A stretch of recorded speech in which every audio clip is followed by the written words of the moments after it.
Salut à tous, j'espère que vous allez bien. Aujourd'hui, on se retrouve pour une vidéo consacrée aux montagnes. On va regarder un petit peu comment les dessiner, comment comprendre leur structure pour que ce soit vraiment très clair dans votre esprit, comment elles se placent en 3D dans l'espace, comment bien les dessiner et comme ça avoir toutes les ombres, les contrastes, etc. Ce qui va vous permettre ensuite de faire soit simplement des jolis dessins, soit pouvoir les peindre beaucoup plus facilement une fois que vous passez à la peinture sur votre toile. Si la vidéo vous plaît, n'hésitez pas à vous abonner et à la liker. Et si vous êtes intéressé aussi par des cours particuliers de peinture ou bien de dessin, n'hésitez pas à regarder les liens en description pour pouvoir réserver des séances avec moi. Vous avez sans doute tous déjà vu des paysages de montagne ou bien vu des photos. Les montagnes, c'est quelque chose de très complexe parce que ça a une géométrie assez complexe avec des sommets, des crevasses, plein de petites choses partout. Il y a beaucoup de couleurs entremêlées et de contrastes très particuliers avec des rochers très foncés, d'autres très clairs et puis le soleil qui joue avec tout ça. Et en plus de ça, on a des couleurs particulières parce qu'il peut y avoir de l'herbe ou bien de la neige et puis les jeux de lumière avec tout ça. Donc c'est vraiment un élément assez complexe de la nature et pourtant qui est très joli, qu'on retrouve beaucoup dans les peintures. Donc je pense que c'est vraiment important de se consacrer un petit peu de temps pour apprendre à bien les faire. Comme ça vous permettra de plus facilement et mieux les faire dans vos prochains dessins ou prochaines peintures, que ce soit en fait en tout petit ou bien que ce soit vraiment le sujet principal de votre peinture.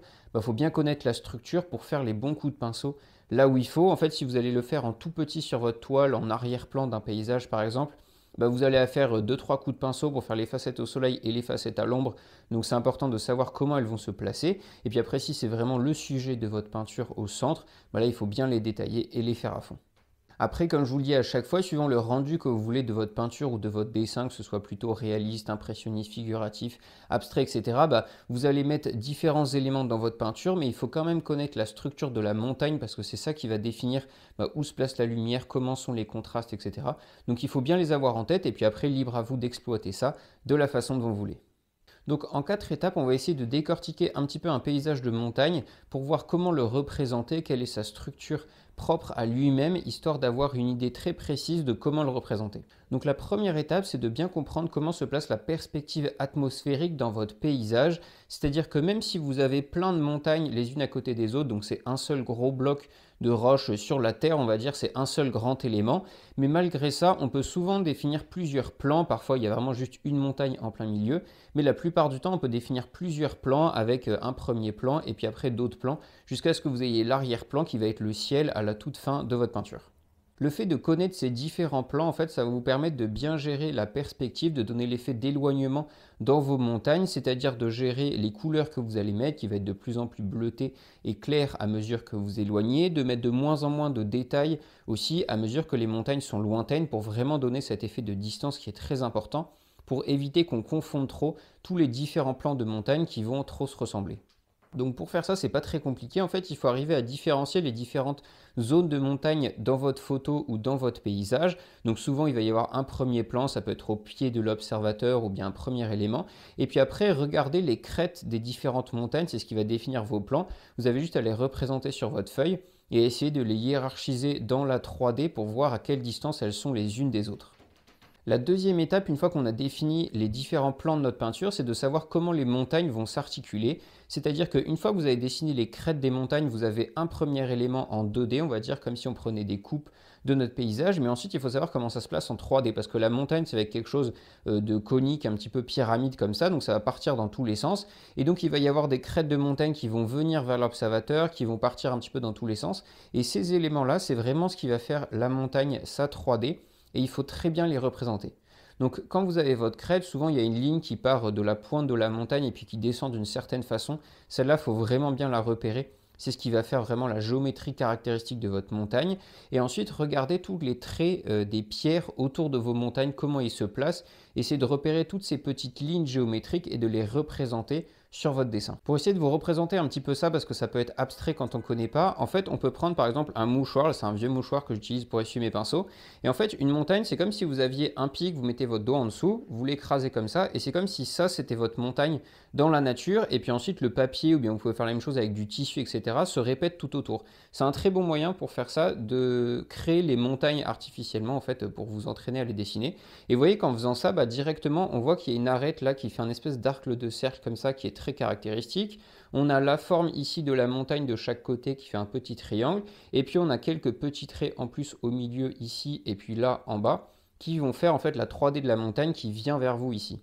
Le fait de représenter ces petits éléments, c'est ce qui va faire que la montagne est vraiment en 3D et que ce n'est pas simplement un plan de crête complètement plat. Donc c'est vraiment important de le faire pour que ce soit réussi. Une fois que vous avez dessiné toutes ces petites lignes-là, vous pouvez passer à la troisième étape qui est de définir comment la lumière va jouer avec cette géométrie. C'est assez courant pour tous les objets que vous allez faire, si c'est un cube, un rond.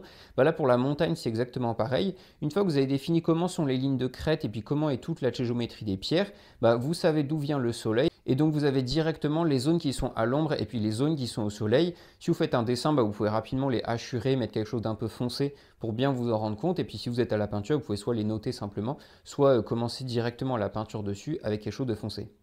À ce moment-là, vous vous rendez compte qu'il faut bien choisir son modèle pour que ce soit facile de peindre des montagnes. Si vous prenez un plan de montagne et puis le soleil vient pile de derrière l'observateur, en fait, toutes les montagnes vont être éclairées quasiment de la même façon, donc ça ne va vraiment pas être intéressant à peindre. En fait, ce sera beaucoup trop uniforme de la même façon si c'est complètement en contre-jour. Ce qui est intéressant, c'est quand le soleil vient en biais par rapport aux montagnes, comme ça, vous allez vraiment avoir des facettes qui sont très au soleil et puis des facettes très à l'ombre. Et c'est là que ça va être intéressant, tous ces jeux de lumière à représenter. Et puis en plus, ça se voit très bien sur les photos, donc c'est sympa à représenter.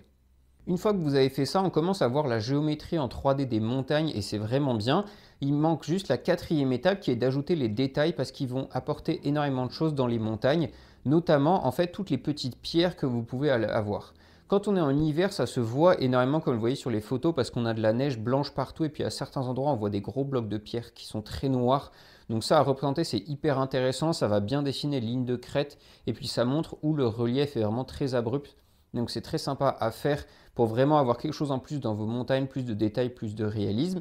Et puis quand c'est en été, vous allez avoir des zones d'herbe, des zones grises à cause de la pierre, des zones peut-être de forêt, etc. Voilà, c'est toujours intéressant à représenter pour avoir du contraste, des détails. Et puis encore une fois, ça permet de mieux représenter la géométrie parce que sur les lignes de crête, vous allez avoir des bandes de pierre, vous allez avoir des pierriers à certains endroits. Enfin voilà, plein de petites choses qui font vraiment partie de la montagne. Donc voilà pour les 4 étapes dont je voulais vous parler pour vraiment arriver à comprendre la géométrie d'une montagne et bien la dessiner pour pouvoir bien la peindre ensuite. C'est 4 étapes très importantes. Après, bien sûr, vous pouvez en rajouter, en enlever sur ce que vous voulez faire le rendu. Mais c'est vraiment pour moi la base de bien connaître, savoir définir les différents plans d'un paysage de montagne pour mettre la perspective atmosphérique dedans, ce qui permettra de vraiment les différencier, d'avoir de la profondeur dans votre peinture. Ensuite, arriver à comprendre comment se place la montagne et puis entraînez-vous avec soit une feuille, soit un tissu que vous mettez sur un crayon ou sur votre doigt pour avoir des formes de montagne aléatoires à dessiner pour vous entraîner. Ensuite, troisièmement, de mettre les ombres et les lumières en fonction de où vient la lumière.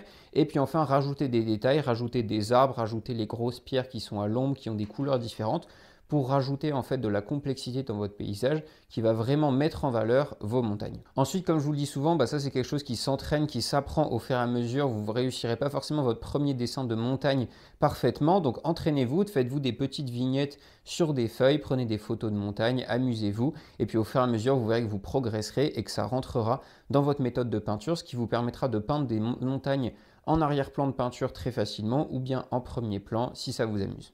J'espère que la vidéo vous a plu. Si c'est le cas, n'hésitez pas à vous abonner et à la liker. Et puis on se retrouve bientôt pour une prochaine peinture. Portez-vous bien, peignez bien et à la prochaine.